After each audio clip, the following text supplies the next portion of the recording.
but I knew that if I didn't say it, that I would do it. And I just didn't want to be alive anymore. I'm Jane Stevenson with a special all-royal edition of Extra Extra. Well, in case you were living under a rock last night, you might not know that Oprah Winfrey scored the first exclusive sit-down interview with Prince Harry and Meghan Markle. The two of them talked about everything, nothing was off limits, including a secret wedding, suicidal thoughts by Meghan, and allegations of racism. First of all, the good news. The couple confirmed that Meghan is expecting a baby girl in the summer. To go. Oh, Dad. This will be a sister to brother Archie, who is almost 2 years old. We wish them well. And secondly, the couple got married secretly before the big lavish televised May 2018 wedding in their backyard, with the Archbishop of Canterbury presiding over just the two of them. They wrote their own vows, and those vows apparently are framed in their new house in California. Now for the real shockers from that Oprah Winfrey interview. First of all, Meghan Markle told Oprah she was suicidal during her time in the palace, mainly due to the very toxic media coverage of her. It was unrelenting.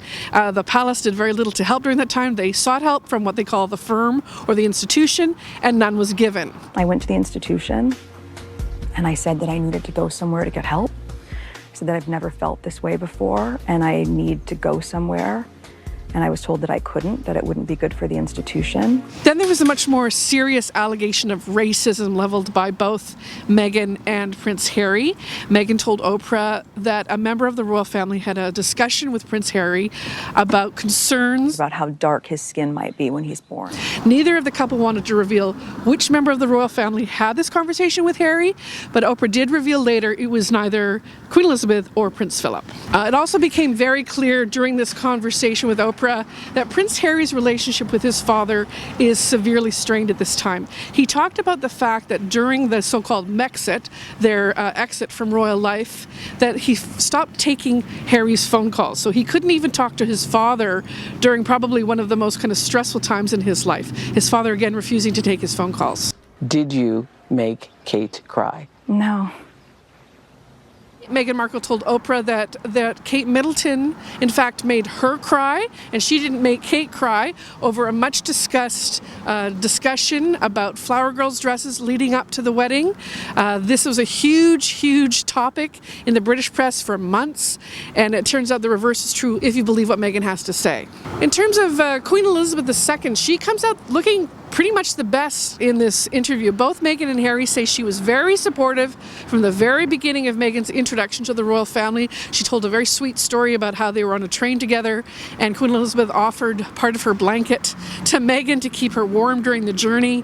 That the first time she met her, she had to learn how to curtsy. She had to practice outside because Harry said on the car route home over there, "Do you know how to curtsy?" She didn't realize in informal settings she'd have to be curtsying. They told many cute stories about the fact that they are still in touch with the Queen. When they heard about Prince Philip being in the hospital, Meghan called the Queen to inquire how he was doing. So clearly the lines of communication are still open between those two camps. One of the more surprising things that Prince Harry told Oprah Winfrey was that he was cut off financially by the royal family in the first quarter of 2020.